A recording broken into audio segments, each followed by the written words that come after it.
अवधूत चिंतन श्री गुरुदेव दत्त श्री स्वामी समर्थ महाराज की जय. चला तर आपल्या लाडक्या श्री स्वामींचा प्रकट दिन सोहळा येत आहे 31 मार्च 2025ला. तर बघा, स्वामींचा प्रकट दिन येत आहे तर कोणती सेवा करायची आहे, म्हणजे ज्यांना टाईम नाही आहे किंवा लेडीजचे काही प्रॉब्लेम आहेत, मग कोणती सेवा करू, मग काय करू. कारण आपल्या स्वामींचा प्रकट दिन येतोय म्हणल्यावर आपल्या सगळ्यांची इच्छा असते की मला काही ना काहीतरी सेवा करायची आहे किंवा पारायण लावायचं आहे, लावू की नको. काही जणांच्या मनात प्रश्न येतात, म्हणजे कोणती सेवा करू, कोणती नको, मला ही स्वामींची प्रचिती येईल, मी काय करू. बघा, ह्या व्हिडिओमध्ये जी सेवा सांगणार आहे ती स्वामींची सर्वात श्रेष्ठ सेवा आहे. ही सेवा केल्यानंतर तुम्हाला त्याची प्रचिती पण येईल.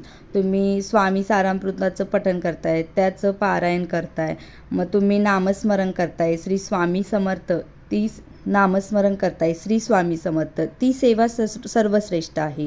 तुम्ही तारक मंत्र म्हणताय तर ती सेवा सर्वश्रेष्ठ आहे. तुम्ही 11 माळी जप करताय, ती सेवा सर्वश्रेष्ठ आहे. तुम्ही कोणतीही सेवा करा ती सर्वश्रेष्ठच आहे. तुम्हाला त्या दिवशी काही ना काही जर जमलं नाही तर श्री स्वामी समर्थ या मंत्राचा जप तरी तुम्ही नक्की करा. बाकी आपले स्वामी, जशी स्वामींची इच्छा तशी आपली इच्छा. मग स्वामी आपल्याकडून जी सेवा करून घ्यायची आहे ती स्वामी त्या दिवशी सेवा करूनच घेतील. तर बघा, तुम्ही अशा प्रकारे स्वामींची सेवा करा.